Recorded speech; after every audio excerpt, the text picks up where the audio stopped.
Welcome back, guys. Will Robinson here from Robinson's Auto Tools and Time.com. We're back today with this Jeep Grand Cherokee. It's a 2004, somewhere right around there. This one came from another shop. I don't know if they gave up on it or they just didn't have time. I don't know the whole story. But it has a code in here, and I'll share it with you here. And that's for the O2 sensor heater current.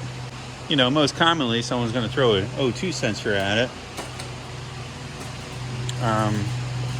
Looks like maybe somebody was here. Yeah, someone put a sensor on it once before. Let me go through the testing real quick for you. So right now I'm on ohms, and we'll take a look at what a good one should read. We'll pull up the heater and look at the circuit. So it's going to be the white and white. So we're going to measure resistance between these two pins. I'm going to lightly front probe it. 4.6 ohms. As you can see, we fall right in the tolerance of where it should be. There's nothing wrong with the heater circuit on this one. I also checked the other upstream O2 sensor because even though this is a single bank, it has two upstream O2 sensors. So I checked them both just in case it was, you know, misleading. Both of the heaters are good.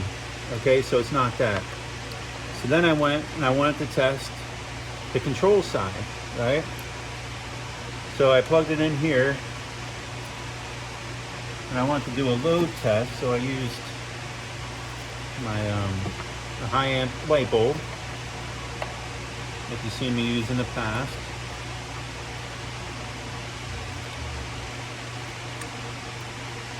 Put it on here like so.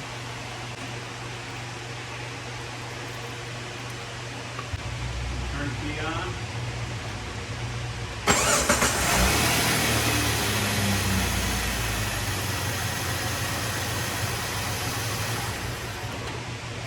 Key on.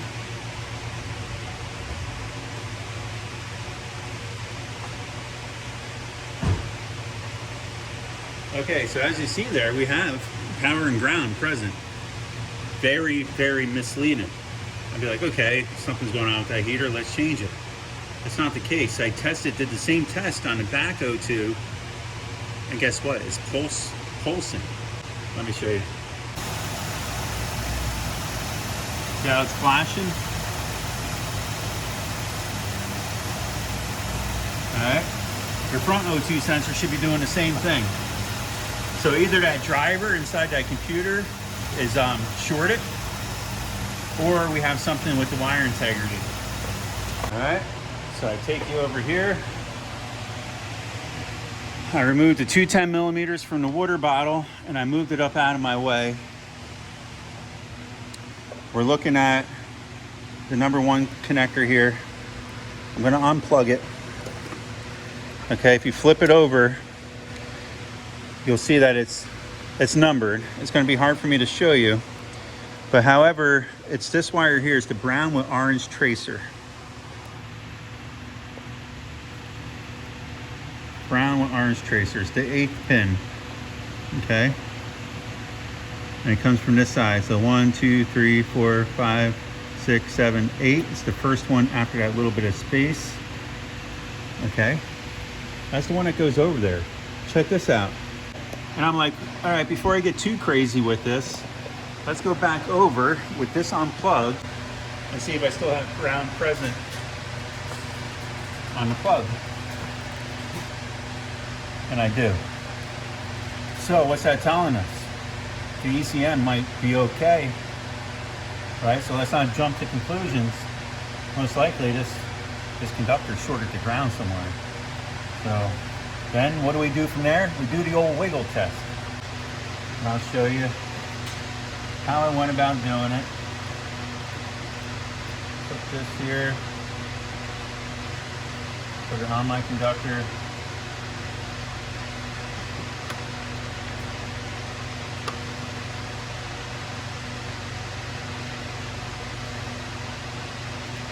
That's what I hooked up. And we just went around and we started doing the old wiggle test because I was like, well, this looks pretty shady down in here, you know, so I'll just take and wiggle this around. You know, so I was over here, I was wiggling everything around, wiggling the harness, nothing. I was like, okay, let me come over here. We'll start wiggling some stuff around. Oh, look at that. Okay. We got something going on here, right? So it could be anywhere right around this area. And I'm expecting to find 2 wires that are shorted together, but I won't know until I pull apart that loom. So that's where I'm at now, and I want to pull you guys in just to show you some of the stuff I come across.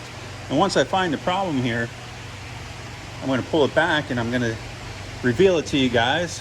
Hopefully it's pretty straightforward, cut and dry. Then we'll take it from there.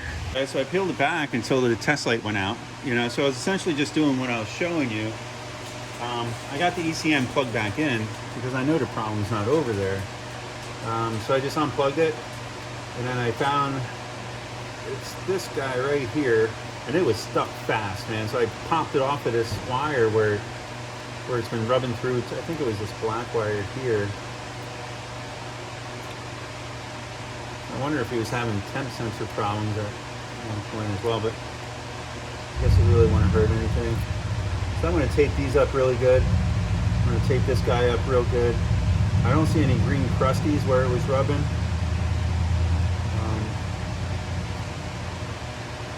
Sometimes it's just a small little, it only takes a little bit. But anyways, as you can see, the test light went out, right? So now what I'm going to do is I got the ECM plugged back in. We're going to start it up and see how this works. I believe it should stay solid for a little bit. And then it should start pulsing. So hopefully the driver's still good. We're gonna find out here shortly. So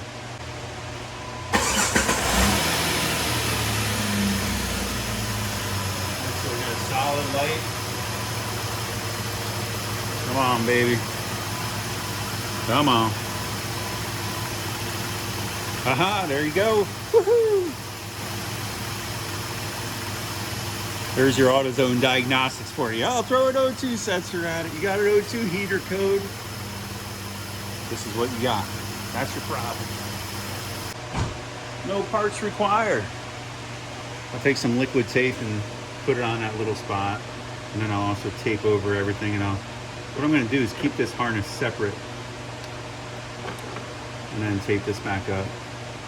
And then we'll just plug everything back in. Got it all buttoned up, looms all clipped back together. I just want to check this.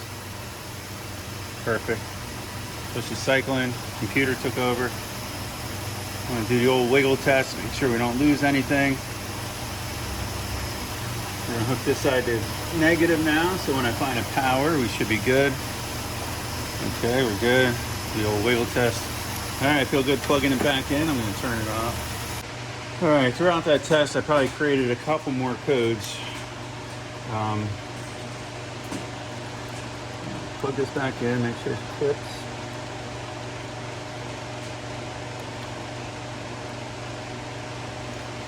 Okay, she's back in her home. Everything feels good. We're gonna hook the scan tool up to it, and we'll see what other codes we created. If I have to, I'll clear the codes. If not, I'll just let it run the cycle. All right, so I cleared out the codes, ran the drive cycles. We drove it for a bit. All the monitors completed, and that was confirming the fix. Like always, I appreciate you guys taking the time to watch. If you haven't done so already, take a moment, subscribe so you can see more future content like this. I always enjoy reading your comments below. Till next time, guys, stay tuned.